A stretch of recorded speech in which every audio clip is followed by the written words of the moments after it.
다음 이야기는 민주당과 이재명 대표에 대한 얘기가 될 수도 있겠습니다. 이화영 전 경기도 평화부지사 얘기인데 쌍방울 대북 송금 사건이 한참 지금 수사가 진행 중이죠. 기존 입장과 다른 이야기를 했다. 이런 보도가 나왔습니다. 2019년 2월 미북 정상의 하노이 노딜이 있었죠. 당시 경기도지사로 이재명 대표가 있었는데 방북을 추진했었다.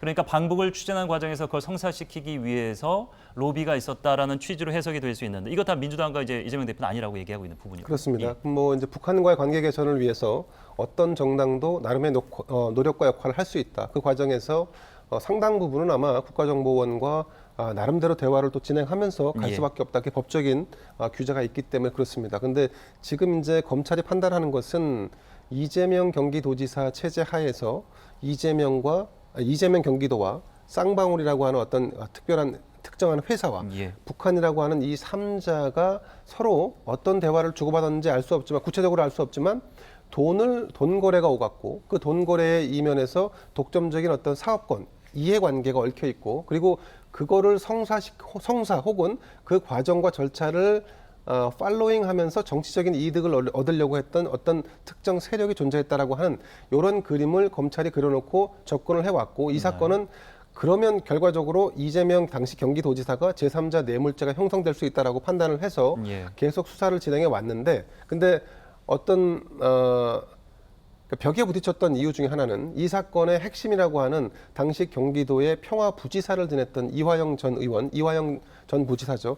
이분이 입을 다듬으로써 사실은 이 사건 수사가 벽에 부딪혀 왔었는데 근데 최근 들어서 이화영 전 경기도 부지사가 입장을 번복했다는 거 아니겠습니까? 그래서 결국 결과적으로는 정치적으로 이득을 이재명 경기지사 측에서 받고 거기에는 쌍방울이라고 하는 회사가 북한에 돈을 줌으로써 이 모든 것이 성사됐다라고 하는 것이 검찰 측의 입장과 어떤 현재까지 수사 상황인 것 같습니다. 그래서 왜 그러면 이화영이라고 하는 민주당 소속의 전 경기부지사가 입장을 바꿨는가? 이 배경이 전 중요하다고 보는데 첫 번째는 검찰이 그동안 줄곧 수사를 해오면서 이화영 씨가 입장을 번복할 수밖에 없는 상황적 정황적 증거를 빼박 증거를 찾아내서 그걸로 결국은 진실을 토로하게 만들지 않았나 하는 생각을 해보고 두 번째는 지금 민주당에서 그러면 이화영 전 부지사를 비롯해서 이 사건과 연루되어 있는 사람들에게 적절한 도움과 혹은 지원, 지지, 암묵적인 어떤 그런 보호막을 해주고 있는가? 그게 만약에 제대로 되지 않고 있다면 이화영이라고 하는 분은 구속된 상태에서 그 서운함의 발로해서 아마 입장을 번복했을 개연성이 있다. 또 한 가지는 이화영이라는 분도 가족을 다 가지고 있지 않습니까? 최근 들어서 본인의 와이프가, 본인의 부인이 이 민주당에 저간의 어떤 검찰의 강압적인 어떤 수사 방식에 의해서 상당히 지금 멘탈이 붕괴되어 있는 상황이다라고 하는 주장을 하면서 그 진술 번복을 신뢰할 수 없을 만한 그런 어떤 배경을 전달했단 말이죠. 자, 그런 걸로 놓고 볼 때 이화영이라는 분이 그냥 고독하게 나 혼자 나라도 지금 살아야겠다라고 하는 그런 어떤 자기 이익에 충만한 어떤 결정을 내렸을 수 있다. 결국은 어쨌든 이화영이라는 분이 입장을 번복함으로 인해서 이재명 민주당 당대표의 영장 청구 또 검찰 출두 법원의 어떤 재판 이런 과정이 이어질 수밖에 없는 이런 상황이 됐다. 이렇게 볼 수 있겠습니다. 지금 그 이재명 대표와 관련된 모든 의혹들을 수사하는 검찰의 입장에서는 그러니까 마지막 연결고리의 진술이나 이제 증거가 명확하게 나오지 않았기 때문에 법적 조치를 이렇게 못하고 있다라는 비판이 있는데 유동규 전 본부장 같은 경우에는 사실 그 핵심 인물로는 좀 보기 어렵다는 입장에서 지금 유야무야 지금 언론에서 좀 사라진 입장이고 이화영 전 부지사는 김평론가께서 말씀하셨지만 충분히 그럴 만한 인물이라고 보는데 사실 그 본인의 어떤 그 과오와 과정을 가지고 형량을 딜하라는 것은 우리나라에서는 금지되어 있습니다. 미국에서는 이제 가능한 걸로 알고 있는데 그렇기 때문에 압박에 의한 진술 거부나 혹은 협박이 있었는가 아니면 뭐 가족이 그렇게 주장하고 있으니까 이 부분이 핵심 쟁점이 될 수도 있겠어요.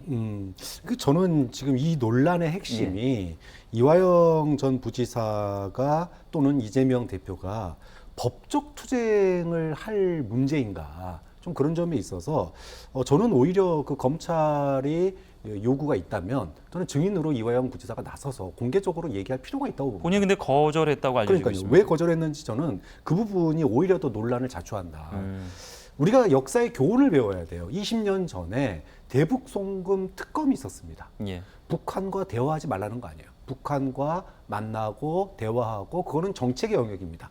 경기도도 지난 20년 동안 뭐 보수 계열 정당이든 아니면 진보 계열 정당이든 북한과 어떤 식으로 교류 협력을 하기 위한 접촉을 해왔어요.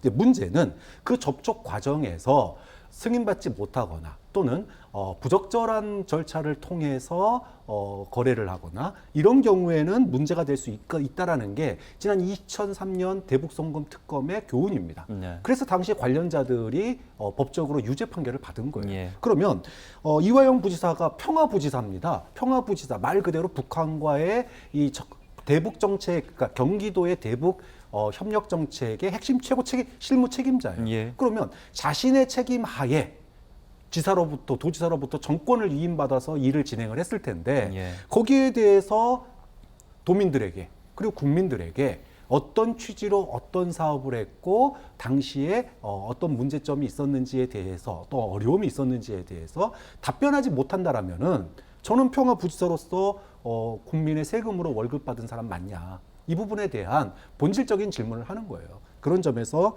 20년 전 대북송금의 특검의 교훈을 갖다가 이화영 부지사 또 이재명 대표 측도 한 번 더 돌이켜볼 필요가 있고 그 과정에서 문제가 있다면 예. 저는 스스로 밝히고 국민들이 그거를 용납 못하는 건 아닙니다. 벌써 20년 전에도 한번 겪었던 일이기 때문에 예. 또 자신들의 취지가 선한 취지였다면 국민들에게 용서를 구하는 것도 하나의 방법이 아닐까 좀 그런 점에서 이 부분은 공개적인 어떤 토론 또는 공개적인 증언 이런 예. 걸 통해서 문제를 해결해야 된다고 봅니다.